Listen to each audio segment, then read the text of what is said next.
What if I told you that the greatest performer who ever lived spent his final night doing exactly what he was born to do? June 24th, 2009.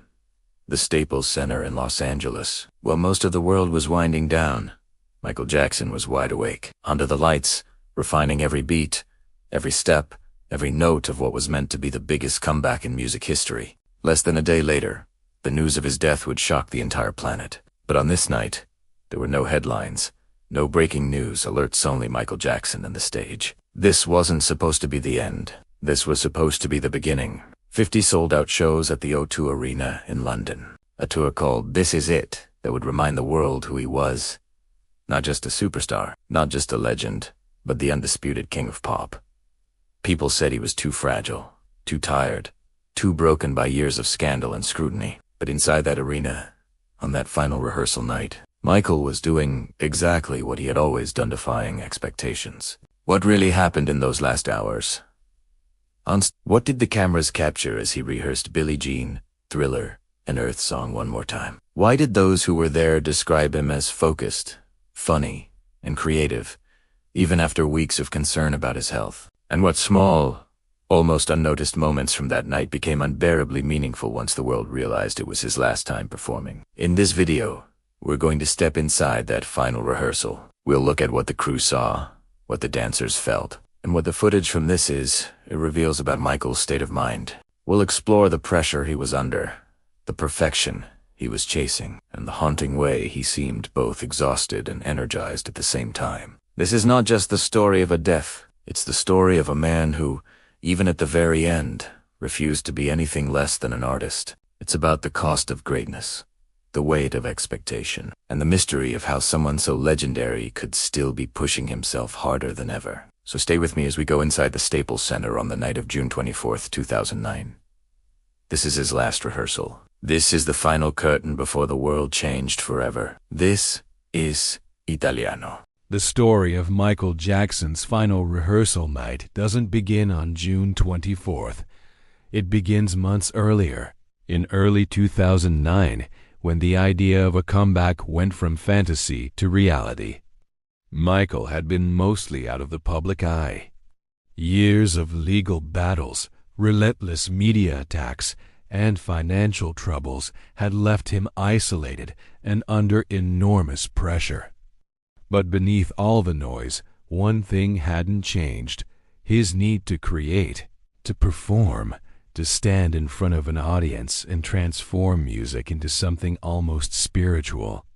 When AEG Live presented the concept for a residency at London's O2 Arena, it seemed like the perfect solution.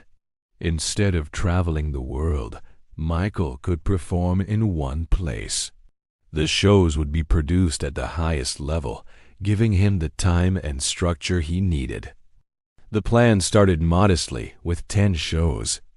But fan demand was overwhelming. Tickets sold out in hours. Dates were added, then more, until the number reached 50. It was unprecedented. The message was clear. The world still wanted Michael Jackson. Behind the scenes, though, things were complicated. Michael was 50 years old. He had not undertaken a project of this physical intensity in years. Friends and colleagues described him as thin, sometimes exhausted, and constantly battling insomnia. Still, he agreed to the challenge. He brought in Kenny Ortega, who had directed his Dangerous tour and worked with him on other major projects. Together, they envisioned a show that would be more than a concert. It would be a cinematic experience, with short films, 3D sequences, and massive visual effects woven into the music. Rehearsals began in the spring at Center Staging and then moved to the Forum, before finally shifting to the Staples Center in June. Dancers from around the world auditioned for a chance to share the stage with him. Those who made the cut described the experience as surreal. This wasn't just another gig. This was Michael Jackson, the man whose music videos had inspired many of them to dance in the first place. Yet not everything was smooth. Michael missed some rehearsals, arrived late to others, or seemed distant and tired. On June 19th, according to Kenny Ortega's later testimony, Michael showed up to rehearsal shivering, unable to properly participate. Ortega was alarmed. He felt that Michael was in no condition to perform and sent him home. The next day, a meeting was held at Michael's rented mansion in Holmby Hills. Present were Ortega, representatives from E.G., Michael's manager, and Dr. Conrad Murray, the physician hired to look after Michael during the preparation for the shows. There was tension in the room. Ortega expressed his concern that Michael was physically and emotionally unstable. Murray insisted that Michael was fine and that he would be ready. Michael, always the peacemaker, always the one carrying the expectations of everyone around him, assured them he could do it. He promised to attend rehearsals and give what was needed. And in the days that followed, there was a sudden, visible shift. By June 23rd, Michael appeared revitalized. The production moved into full gear at the Staples Center. That night, and again on June 24th, the crew ran through large portions of the show. Screens lit up with specially filmed sequences for songs like Smooth Criminal and Thriller. The band, under musical director Michael Bearden, locked into the grooves that had defined pop music for decades. Night after night, the pieces were coming together. On June 24th, the focus was on refining and polishing. Michael wasn't always performing at full energy, but that was typical for rehearsals, especially this close to opening. He would save his complete power for the actual audiences in London. Still, when he chose to turn it on, the effect was electrifying. During The Way You Make Me Feel, he played with timing and attitude, working with the band to get the tempo exactly where he wanted it. He gave precise instructions about how the music should sit, using his body to demonstrate the feel he was chasing. He moved from creative director to performer effortlessly. One moment, he was giving feedback on a lighting cue, saying he needed more warmth, more shimmer. The next, he was gliding across the stage, reminding everyone why the world called him the King of Pop. Dancers later recalled that he was generous with his praise. When they hit something right, he would say, "That's it, that's the feeling," and you could see their confidence explode. When they struggled, he was patient, reminding them that it was all about emotion, not just precision. One of the most unforgettable segments that night was Earth Song. This anthem about the planet and humanity as responsibility to protect it had long been one of Michael's most emotional performances. Even in rehearsal clothes, without the full costume and complete staging, he threw himself into it. The film sequences, the set pieces, and the powerful imagery of destruction and healing were being cued and adjusted as he sang. Crew members stopped what they were doing to watch. His voice soared, raw and rich, filling the empty seats of the arena. The "This Is It" footage later showed how involved he was in every detail, from the arrangement of guitar solos to the timing of pyrotechnics. He told his team things like, "It's supposed to be like you're grabbing the audience by the collar," or "Let it simmer, don't rush it." These weren't random comments. They were the thoughts of a man who had spent his entire life crafting moments on stage that would stick in people as memories forever. As the night of June 24th wore on, the rehearsal moved through song after song. "Wanna Be Startin' Something," "Human Nature," "Beat It," "Billy Jang." Sometimes he marked his vocals lightly. Sometimes he sang with full force. He practiced transitions, entrances, and exits, making sure his movements lined up with camera angles and lighting shifts. By the end of the session, those around him felt they were glimpsing the show as it was meant to be: massive, ambitious, and undeniably Michael. At one point, addressing the crew, he spoke about love and connection, reminding them that this show wasn't just about spectacle. It was about giving people hope and joy in a world that desperately needed both. Moments like that revealed the deeper purpose behind the perfectionism. He wasn't chasing flawless performances just for ego. He was trying to deliver something that felt almost sacred to his fans. Sometime around midnight, as June 24th gave way to June 25th, the final rehearsal came to an end. Michael left the Staples Center having shown his team and himself that the vision was within reach. They were days away from heading to London.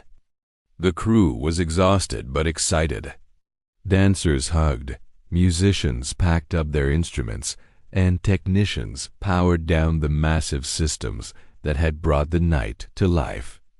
Michael climbed into the SUV that would take him back to his Holmby Hills home. According to those who saw him last, he was tired but in good spirits. He had pushed through weeks of doubt and difficulty and delivered a rehearsal that gave everyone confidence. None of them knew that this drive home, in the quiet early hours of June 25th, would mark the end of an era.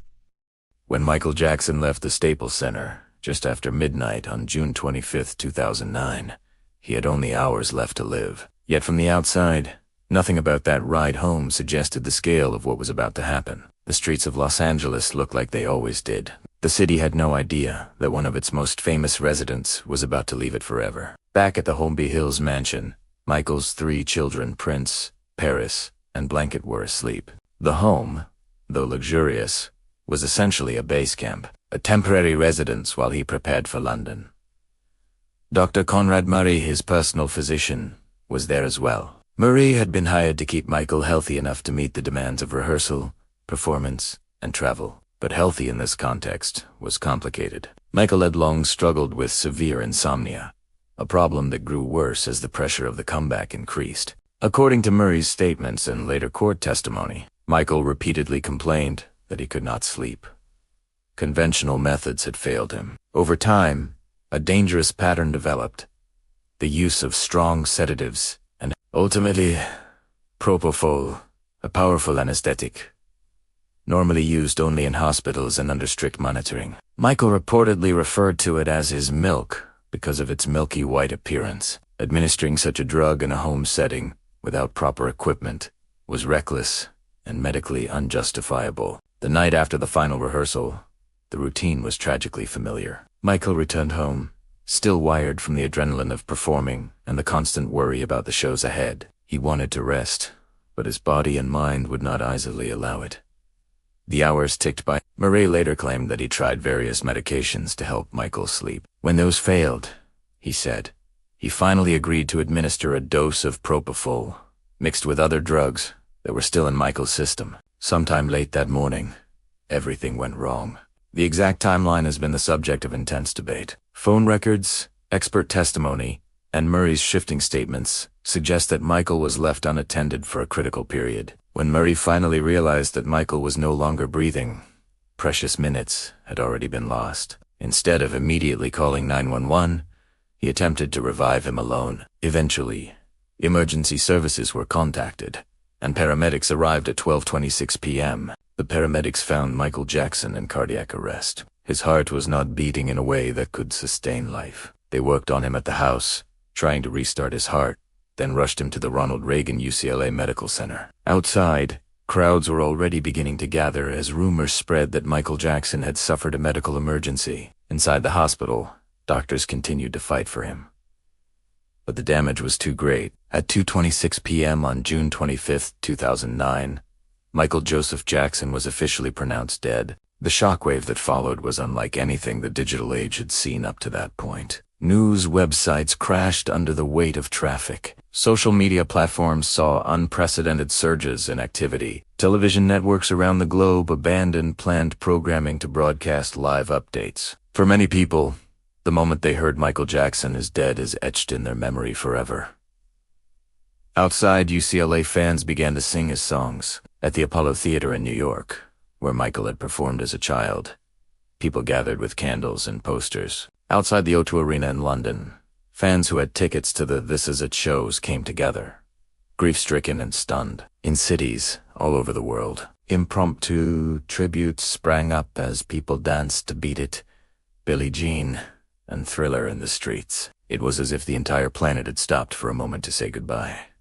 And the days that followed, questions piled up. How could a healthy-looking performer, seen rehearsing energetically the night before, suddenly be gone? What role had Conrad Murray played? What was the exact cause of death? The Los Angeles County coroner conducted a thorough investigation. The conclusion was clear.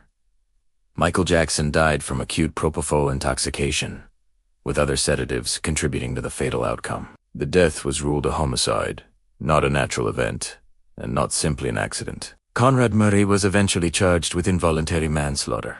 During the 2011 trial, jurors heard about the drugs ordered for Michael, the improper medical practices in his bedroom, and the failures in basic care. Murray was found guilty and sentenced to 4 years in prison, of which he served about 2. But for many fans and observers, no sentence could reconcile the loss. The man who had moonwalked across the world's imagination was gone, and the circumstances of his death were painful, preventable, and deeply disturbing. Meanwhile, the people who had spent those final weeks with Michael at the Staples Center were left with their own kind of grief. Kenny Ortega and the production team had watched Michael transform during rehearsals. They had seen the weekdays, yes, but they had also seen the spark return to creativity, the humor, the unstoppable instinct for performance. In their minds, those last rehearsals were not images of a man on the verge of collapse. They were images of an artist on the verge of a triumphant return. There was another question to answer. What should happen to the hundreds of hours of rehearsal footage that had been captured? Cameras had been rolling throughout the process, documenting not only the performances but also the creative discussions, the problem-solving, and the camaraderie. After conversations with Michael's estate and those closest to him, the decision was made to assemble the footage into a film. Michael Jackson. Is it released in October 2009. The film became a global event. For many fans, it felt like one last chance to see Michael as they wanted to remember him on stage, working, dreaming, refining, laughing. The movie did not show a broken, incoherent figure. Instead, it revealed a man who, while clearly older and sometimes conserving his energy, remained in control of his art. You see him stopping a song to adjust the arrangement, telling the band, "It's all for love." L.O.V. You see him coaching dancers, gently reminding them to feel the music and not just count the beats. Certain moments in the film are almost unbearably poignant. When Michael mentions the phrase "final curtain call," it lands differently once you know how little time he had left. When he rehearses "Man in the Mirror," a song about change, responsibility, and redemption, the lyrics feel like a message he was leaving behind, whether he intended it that way or not. And when he performs Earth Song, his voice raw with emotion, it is impossible not to think about the fragile, temporary nature of all things Steven Legends. The footage from that final rehearsal night shows that Michael was still reaching, still pushing, still unsatisfied with anything less than extraordinary. He was not coasting on past glory. He was trying to reinvent his own hit songs for a new era, to surprise an audience that had already seen him do the impossible. That drive, even in his last hours of performing, is part of what makes his story so powerful and so tragic. Over the years, Michael Jackson's legacy has been the subject of debate, re-examination, and controversy. But there is one place where almost everyone who worked with him agrees. In the rehearsal room and on the stage, he was relentlessly committed. That final rehearsal at the Staples Center stands as proof. Despite pain, fatigue, and unimaginable pressure, he walked back into the lights, faced the music, and gave everything he had left. On June 25, 2009, the world lost Michael Jackson. But on the night of June 24th, in that vast, nearly empty arena, he was still what he had always been, a performer, an innovator, and a man chasing a vision only he could see. That is the night captured in This Is It. That is the night that shows us not just how he died, but how he lived creating, directing, dancing, singing, and, above all, giving. In Tatsensei, his final rehearsal was not just an ending. It was a final, unforgettable chapter in a story that continues every time someone presses play on one of his songs. And that brings us to the end of this journey inside Michael Jackson. As final rehearsal night, the last time he ever stood on a stage, the last time he fine-tuned a show, the last time he poured his energy into a performance the world never got to fully see. June 24th, 2009. At the Staples Center was supposed to be just another step toward London, another late night in a long process. Instead, it became the final glimpse of an artist still obsessed with perfection, still giving directions, still chasing something greater than himself. Now I want to hear from you. Where were you when you first heard that Michael Jackson had died? How did it make you feel? What is the one song, performance, or moment from his career that means the most to you personally? If you had been in the audience for the This Is It tour, which song would you have been waiting for, holding your breath until the first note dropped? Share your thoughts, your memories, and your emotions down in the comments. Let's turn the comment section into a tribute wall for Mikkel stories from every corner of the world, all connected by the music he left behind. And if this video helped you see his final days in a new light, if it deepened your respect for his artistry and his struggle, make sure to subscribe and turn on notifications so you don't miss our next deep dive. Share this video with friends who love Michael, or anyone who appreciates true artistry. His rehearsal ended that night, but his impact and his music will echo forever.